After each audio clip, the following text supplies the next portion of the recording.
The 5 most common lead generation mistakes that business owners make.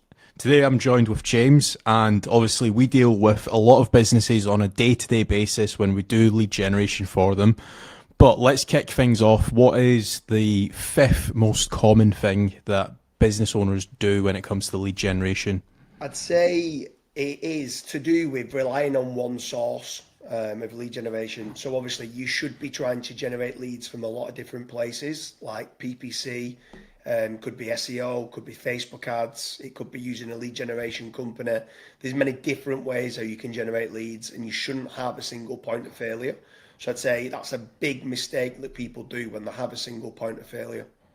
And just for the viewers watching this, why is that important? Because obviously we had a conversation maybe like 1 or 2 weeks ago where you said you've been speaking to a business owner, he wanted to actually sell that business, and the buyers weren't interested in that business because he was only relying on one form of lead generation. Yeah, so I mean, with regards to, let's say, SEO, there's algorithm updates coming all the time. So if you was 100% relying just on SEO and an algorithm update came along and hit your website from the rankings, then your sole lead source is completely gone. If you only ran, let's say, PPC and you didn't have any SEO or anything like that, and then someone came along with bigger budgets and willing to spend more, again, your lead generation source is gone. So realistically, if you are running PPC, which we'll probably get onto in a minute, you should be running retargeting ads and stuff like that. So you should just be trying to make certain you're omni-channel, you're omnipresent, and you've got multiple sources of lead generation that's coming in. Yeah. So I'm going to go with number 4 now. And number 4 for me is not targeting the entire buyer journey. So, for example, the amount of companies that we've spoken to or we've dealt with, and people just want to go after the high intent keywords when it comes to like SEO, for example. So, like plumbers near me.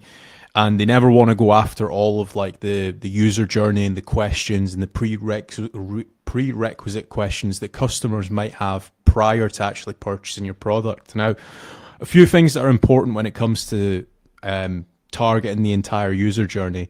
I'd say one thing that's really important when it comes to your Google SEO rankings is that if you've only got like 1 or 2 pages on your website, Google will never rank you higher when it comes to like your branded keywords, when it comes to high intent keywords. So you need to demonstrate to Google that you are actually got that topical authority, you know what you're talking about.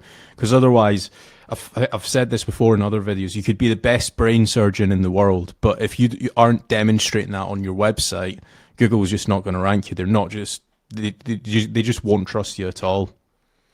Yeah, for sure. Yeah. I think the next big common mistake that I'm finding that people are not doing is nurturing the leads. It kind of goes hand in hand with what you're saying there with regards to do top of the funnel and do bottom of the funnel and kind of go after everything that there possibly is. But also away from the marketing strategy, once you've got that inquiry, are you nurturing that lead properly? So are you giving them all the information of what they need? Are you giving them multiple choices on prices? Are you giving them case studies, testimonials, and stuff like that? You should be nurturing those people as much as possible to try to get them from a cold web inquiry to a conversion or to a sale. Yeah, so the next one for me, and again, this is a really big one that we've both been speaking about recently, and that is like KPI and how long it takes to actually reach out to that lead.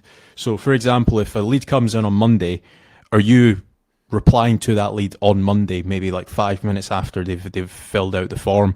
Or are you waiting 4 weeks because you're too busy on site or whatever you're doing? You might be on holiday, for example. Because 9 times out of 10, if you don't inquire or reply to that lead within like, I think it's less than 2 minutes or 3 minutes, they go to your competitors. I think there is a stat on that. Um, Yeah, I think it's depending on industry. So obviously we've got KPIs set in place for 23 seconds in the finance sector. But the mhm. reason for that is because generally speaking, if you want, let's say, a mortgage broker, well, the first mortgage broker you speak to, you probably don't need the rest of them if they're open to all other lenders. So from niche to niche, generally speaking, it's within 90 seconds is what you want to try to do across the board. But certain industries, I want it under 30 seconds. Like I said, in the finance sector, we've got certain KPIs within our call center, which is 23 seconds. But then this leads me on to my biggest mistake that all businesses make to do with lead generation. And that I just touched upon it there is tracking your KPIs. So checking what the lifetime value is of a customer, the average transactional of a customer, what you can be willing to pay for that lead, and understanding the lifetime value. The amount of people that don't track KPIs from conversion rate, you might have brilliant leads coming in and one salesperson is just taking all the leads and not converting them. Is that salesperson good enough? Sometimes it's not just how good the leads are, it's how good the salesperson is.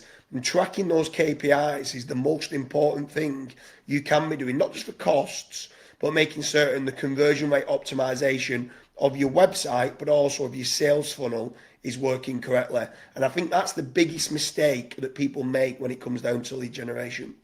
Yeah, so let's do a little bit of digging on this because there's multiple different ways that you can track leads.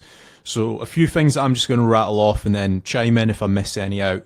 So tracking where your leads are coming from, if it's like a lead generation company, Facebook ads, YouTube, PPC, SEO, and then also tracking like within each of those campaigns as well. So for example, if you're running PPC, is it like your broad campaign that's actually bringing in those leads? Is it some of like the exact match? Is it the high intent keywords? Is it the long tail keywords?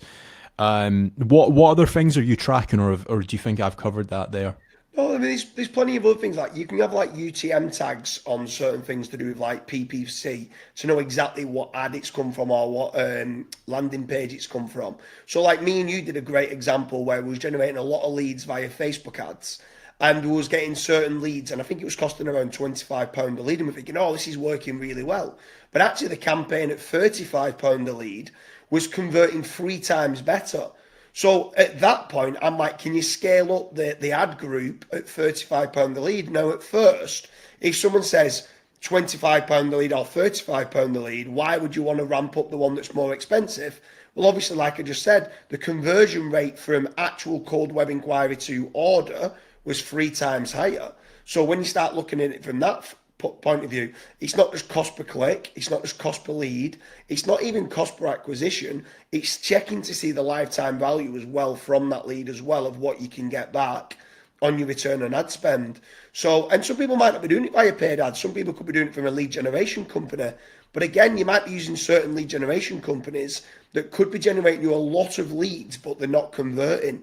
So they need to be checking exactly what return on investment. And I think that's the number one KPI you should always be looking at. What return on investment are you getting from your lead generation strategies or what you're using today? Yeah.